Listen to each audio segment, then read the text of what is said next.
औज़ुबिल्लाहिमिनश्शैतानिर्रजीम बिस्मिल्लाहिर्रहमानिर्रहीम। हज़ीर तलबा तलबात, कल हम लोगों ने वेक्टर प्रोडक्ट को की करैक्टरिस्टिक्स कुछ देखी थी, जिसमें जो मेन थी तकरीबन, जिसमें हम parallel vector, anti parallel vector, perpendicular vector, ये सारे कल हम लोग डिस्कस कर चुके हैं। आज बड़ी थोड़ा सा हम आगे चलते हैं। इसकी दो बहुत इम्पॉर्टेंट प्रॉपर्टीज़ हैं। एक है एरिया ऑफ पैरेललोग्राम। अब इस सारी चीज़ों से पहले मैं थोड़ा सा एक दफ़ा फिर रिवाइज़ कर दूं। कल हम लोगों ने कुछ दो चार चीज़ें जो देखी थी, हमने ये कहा था कि पैरेलल में वेक्टर प्रोडक्ट का आंसर क्या आता है, नल वेक्टर आता है।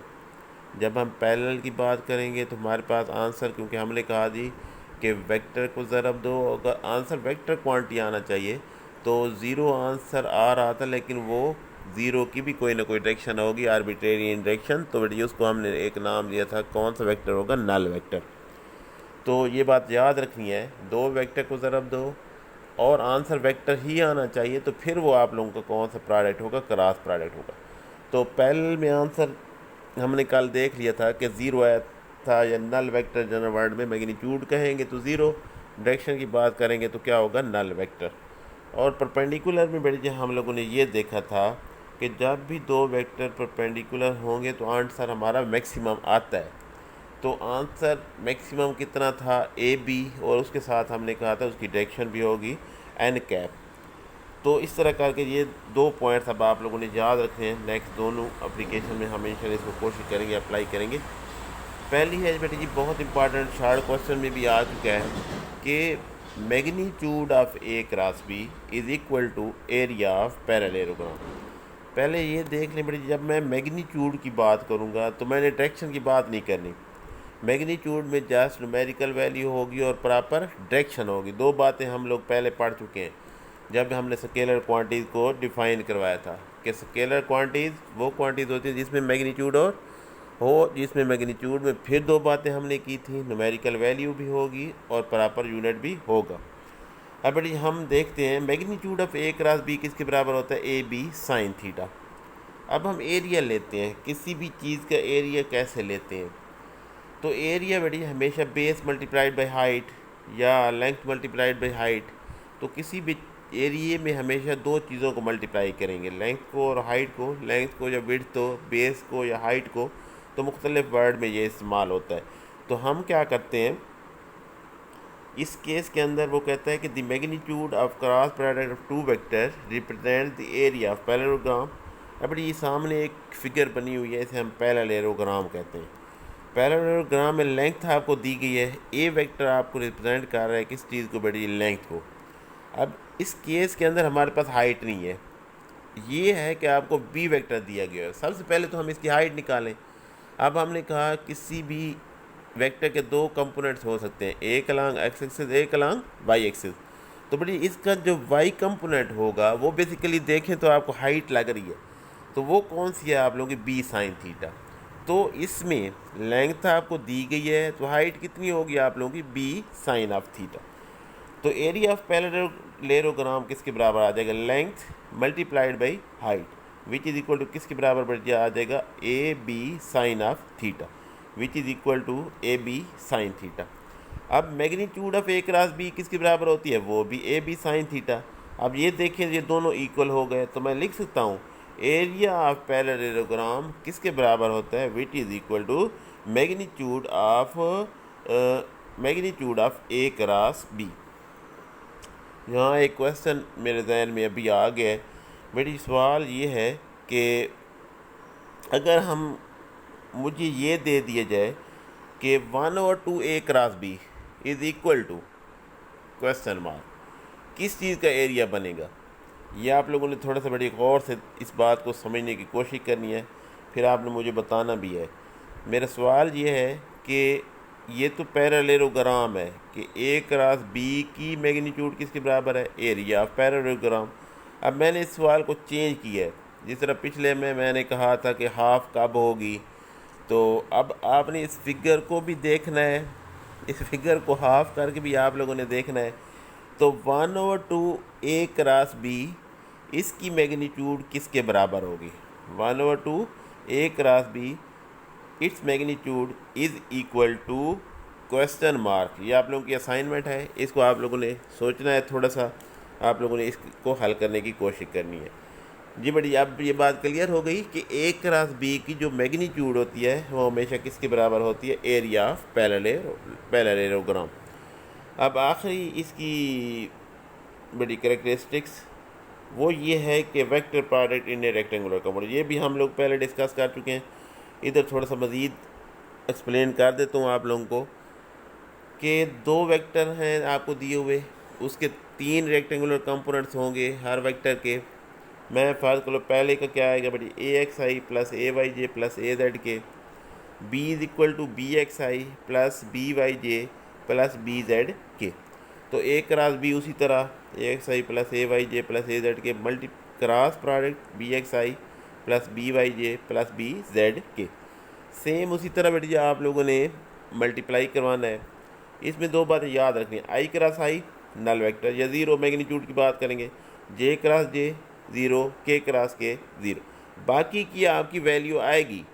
अब हम ये कह चुके हैं कि दो वेक्टर को ज़रा दो आंसर वेक्टर क्वांटिटी ही आना चाहिए। तो आई क्रॉस जे का आंसर के क्रॉस आई का आंसर जे। ये मैंने सारे पे फिगर बना लिया, आप ये ऐसे बना लेंगे तो आपको आसानी होगी। बट इसमें अगर एंटी क्लॉकवाइज मैं चलूँगा तो आंसर आपको क्या आएगा, पॉजिटिव। देखें आई क्रॉस जे का आंसर ऊपर के क्रॉस आई का आंसर जे, इसी तरह आई क्रॉस जे का आंसर के, तो के क्रॉस आई का आंसर जे। तो इस तरह करके एंटी क्लॉकवाइज आप लोग जब भी चलेंगे तो आपका आंसर क्या आएगा, पॉजिटिव। अगर आप क्लॉकवाइज चलेंगे तो फिर आप लोगों का आंसर क्या आएगा, नेगेटिव आएगा। तो ये दो बातों का आप लोगों ने ख्याल रखना है। अब देखिए इसमें आई क्रॉस आई पहला, दूसरा आई क्रॉस जे है, तो आई क्रॉस जे का बड़ी आंसर क्या आएगा, के। तो नीचे उसने ना देखो A X B X zero plus जो सेकंड है ए एक्स बी वाई क्या आएगा उसके साथ के। इसी तरह आप लोगों ने ये सारा हल कर लेना सिंपल मैथ के असूलों के हिसाब से। तो आपके पास एक इक्वेशन आ जाएगी, वो आ जाएगी ए X A Y B Z minus A Z B Y into I minus A X B Z minus A Z B x, इसी तरह A X B Y minus A Y B x. ये ज़रूर याद रखना पड़ेगी, उसमें symmetry ज़रूर होगी। मसलन पहले में देखें आई वाले में ए Y B Z minus A Z B Y, इसी तरह A X B Z minus A Z B x, इसी तरह आखिर वाले में ए X B Y minus A Y B x. तो इस तरह आपने तमाम टर्मों को मल्टीप्लाई करवाना है। ये याद रखना है आई क्रॉस आई का आंसर ज़ीरो, जे क्रॉस जे का आंसर ज़ीरो, के क्रॉस के का आंसर ज़ीरो। फिर एंटी क्लॉकवाइज का आंसर बेटे क्या होगा, पॉजिटिव, और क्लॉकवाइज का आंसर क्या होगा आप लोगों का, नेगेटिव होगा। अब ये एक थोड़ा सा ना कम्प्लेक्स मेथड है, क्योंकि बच्चा जब कर रहा होता है तो वो भूल जाता है जी आई क्रॉस जे को के करना है कि माइनस के करना है। तो इसमें थोड़ी सी कन्फ्यूजन है, इसलिए और अगर बोर्ड में बेटे जी ये क्वेश्चन आ जाए तो कोशिश करनी है, अगर वो चार करेक्टरिस्टिक्स पूछता है तो आपने कोशिश करनी है इसका डायरेक्ट ही आंसर निकालना है। डायरेक्ट आंसर कैसे निकालना है इसको मैं एक और मेथड से आप लोगों को बताने की कोशिश करता हूँ। आप लोगों ने थोड़ी सी समझने की कोशिश भी करनी है, तो इंशाल्लाह उम्मीद है आप लोगों को ये समझ आ जाएगी। अदरवाइज़ फिर भी इसको क्लास में भी डिस्कस कर लेंगे। इसकी बड़ी मेथड को हम कहते हैं डिटर्मिनेंट मेथड। जी इस मेथड में बेटे जी हम लोगों ने क्या किया जी, ए वेक्टर उसी तरह रेक्टेंगुलर कंपोनेंट्स हैं, A is equal to A X I plus A Y J plus A Z K, B आप लोगों के पास है जी B X I plus B Y J plus B Z K. अब सबसे पहले बेटे इसको ना डिटर्मिनेंट बनाना है इन दो वेक्टर का, इसको हम कहते हैं डिटर्मिनेंट। आप लोगों ने मैथ में मैट्रिक वगैरह में पढ़े भी होंगे कॉलम्स और डिटर्मिनेंट वगैरह। तो वो कहते हैं ए क्रॉस बी को हम इस फार्म में भी लिख सकते हैं, इसके रिजल्टेंट को हम कहते हैं इसको डिटर्मिनेंट फार्म में। सबसे पहले बेटे जी आप लोगों ने ये देखना है कितने यूनिट वेक्टर, ऊपर हम देखें तीन है आई जे के, आई वाले के नीचे एक्स वाले आएंगे, जे वाले के नीचे वाई वाले आएंगे, और जेड वाले के नीचे क्या आएंगे आप लोगों के के वाले आएंगे। यहाँ देखें ए का आई वाले के नीचे ए एक्स और बी एक्स, जे वाले के नीचे ए वाई और दूसरा बी वाई, और के वाले के नीचे कितना आ जाएगा बड़ी, ए जेड और बी जेड। अब सबसे पहले हम लोगों ने क्या करना है जी, आई के साथ आप लोगों ने थोड़ा सा मेरे साथ साथ रहना है। आई के नीचे वाले कॉलम को भी बड़ी छोड़ दो, रो को भी छोड़ दो। पहले काम आई आपने कॉमन ले लिया, फिर डिटर्मिनेंट। आपने क्या करना है, आई के नीचे वाले कॉलम को भी छोड़ देना है और रो को भी। बाकी क्या बचेगा, A Y A Z, B Y B Z, minus J into उसी तरह डिटर्मिनेंट। अब बड़ी जी, जे वाले के कॉलम को भी छोड़ दो और ऊपर वाली रो को भी छोड़ दो। क्या बचा बाकी, A X A Z, B X B Z, plus K unit vector determinant. अब बड़ी के वाले कॉलम को भी छोड़ दो, ऊपर पहली रो को भी छोड़ दो। बाकी क्या बचेगा, ए X A Y B X और बी वाई। इसमें माइनस प्लस और क्यों आया है मैं आपको बाद में बताता हूँ। फिर एक दफ़ा देख लें बेटी, इसमें हमने सबसे पहले दो वेक्टर दिए गए हैं। हम लोगों ने करना क्या है, इसका डिटर्मिनेंट बनाना है। कितने वेक्टर हैं, कितने यूनिट वेक्टर, 3। सबसे पहले आपने 3 यूनिट वेक्टर लिख लेने हैं। आई वाले के नीचे क्या आएंगे, एक्स वाले। जे वाले के नीचे क्या आ जाएंगे बेटी, वाई वाले। और के वाले के नीचे क्या आ जाएंगे आप लोगों के, जेड के। फिर आपने क्या करना है, सबसे पहले आई को लेना है।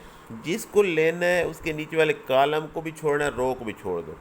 आई अंदर डिटर्मिनेंट, देखिए मैंने एक्स वाले सारे छोड़ दिए, A Y A Z, B Y B Z, minus J अंदर क्या आ जाएगी बड़ी, A X A Z B X और B Z, plus K determinant, K वाले कॉलम को भी छोड़ दो, ऊपर पहली रो को भी, A X A Y B X B Z B Y जी। अब आखिरी बात जी, इसमें क्या है, आपने करना क्या है, एक होता है बेटी ए सेंडिंग आर्डर, ए सेंडिंग मतलब आगे बढ़ना। एक होता है डी सेंडिंग, पीछे आना। ए सेंडिंग में जब आगे जाएंगे, जिधर मैंने नीचे बनाया भी है ए सेंडिंग, ए सेंडिंग मतलब आगे, ये तीर का निशान आगे की तरफ है, तो क्या लेना है, पॉजिटिव। डी सेंडिंग बैकवर्ड जाओगे तो आपने क्या लेना है, नेगेटिव। अब पहले मैंने थोड़ा सा वैसे निशान लगाया है। ए सेंडिंग में बड़ी क्या आ जाएगा, A Y I into A Y B Z minus A Z B Y, minus J into अगला A sending A X B Z minus D sending A Z B X, plus K into क्या आ जाएगा, A X B Y minus A Y B X. बेटी इसमें आप याद रखना है, ए सेंडिंग आगे में पॉजिटिव और डिसेंडिंग जब बैकवर्ड जाओगे तो क्या होगा बेटी, नेगेटिव।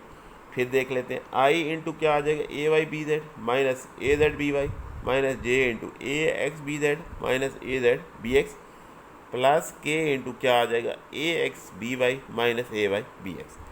अब उम्मीद है ये आप लोगों को समझ आ गई होगी। सिर्फ दो यहाँ पे एक पॉइंट्स बताने ज़रूरी हैं। अब बेटी मैंने ना आई को पॉजिटिव लिया है, जे के साथ नेगेटिव लिया है और के साथ फिर मैंने पॉजिटिव ले लिया है। इसमें इस डिटर्मिनेंट का एक असूल है, ये चलता है बेटी किसी चीज़ की रो प्लस कॉलम के साथ। जैसे मैंने लिखा है -1 की पावर रो प्लस कॉलम, ए सेंडिंग के ऊपर -1 की पावर रो प्लस कॉलम। अब ज़रा पहले में देखें, पहले में जब आई को मैंने पॉजिटिव लिया है तो -1 की पावर रो, तो पहली रो बेटी पहला कॉलम, तो 1 + 1 -1 का स्क्वायर वो +1 होता है। आई को मैंने क्या लिया है, पॉजिटिव लिया है।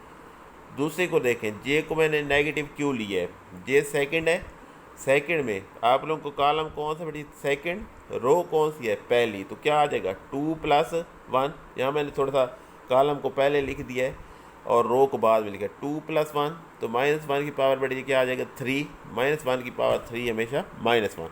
सो जे को आप लोगों ने क्या ले लेना है जी, नेगेटिव ले लेना है।